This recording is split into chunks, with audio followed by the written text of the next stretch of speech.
Hello, all, and welcome to the 15-minute forum. The focus of this forum is how we as teachers can be more resilient. It's not really about teaching and learning. We're just using this as a forum to get out a bit of knowledge and a bit of a working message, really, with some common questions that we are asked. So this will be in a question and answer format. And so I'm about to ask the first question of Debbie, which is, why does it take my students so long to get counselling when it is really clear that they need it? Okay, well, because of the volume of students that we have on the vulnerable list and the volume of students that want counselling, normally we initially offer them 6 sessions, but like last year, their needs were so complex, and it's the same this year, that for some students, they were seen for at least 2 terms. So it's really important that we get it right, that we triage them properly, so they are actually on the counselling list if they need it, and not other services that we can provide. Going to ask question 2. I have a student that is absolutely distraught as they have split up with their partner. How can student support help me? It's not necessarily a student support issue. Obviously, we support students in any way we can.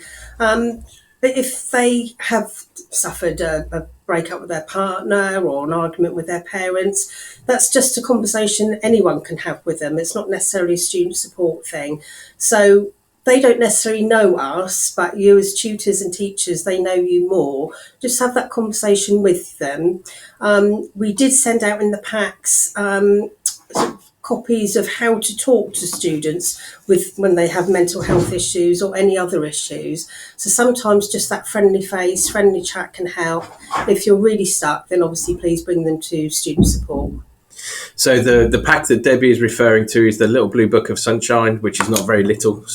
But in there is a lot of information and leaflets to aid you in talking with students. There's particularly some information from the NHS about talking to students with mental health issues.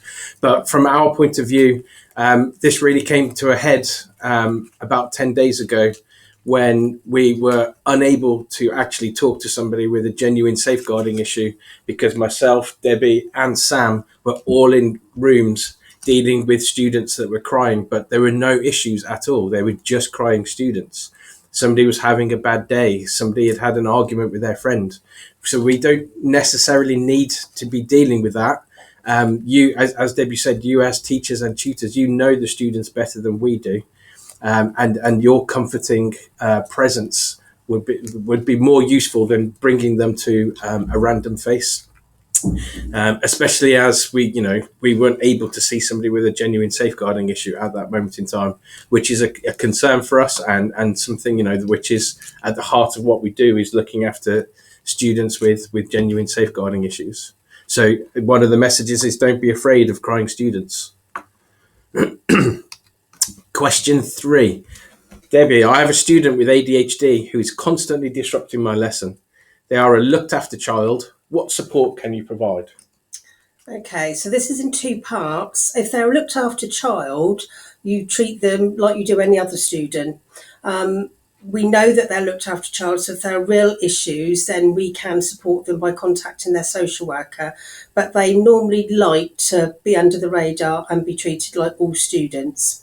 If a student's got ADHD, is it what they're saying or is it actually being diagnosed? Because there is a difference.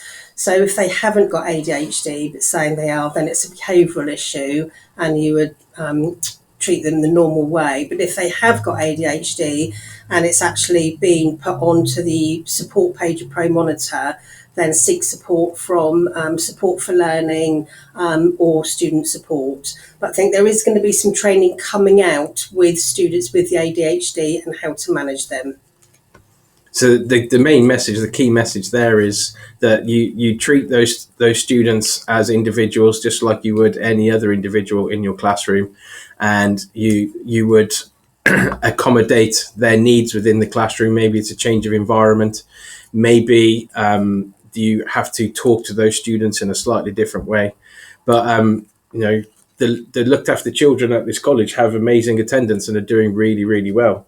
And those students with ADHD, just to reinforce, have they actually been diagnosed with ADHD, or is it just a parent saying it or a student saying it?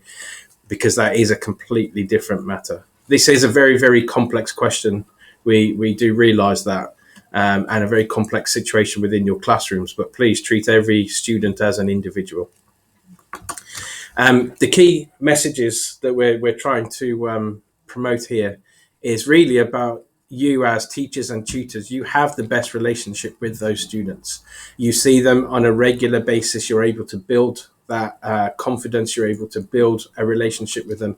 So please, please, please, although it may seem difficult, have that mental resilience in ourselves to actually have those conversations with students. Find out the information, and then you will know if it is actually a safeguarding issue, or if it's a genuinely just a bad day. There was somebody, I'm going to use an example of somebody that Debbie was dealing with last week, and I could hear through the wall behind me, and I thought it was a really, really traumatic time, just the volume of the crying. And basically, Debbie went to get the student a glass of water. When she came back, the student had gone. They just needed to have a cry, and then they were done, just having a bad day. But Debbie had to find out what was going on, and that whole introduction of themselves, which could be done by us as teachers and tutors. And that leads on to not every crying student is a safeguarding concern. But at the same time, if there are genuine issues or you're struggling to calm the student down, then please, yes, come see us in W29. And then just a reminder that Sam is also a wellbeing mentor.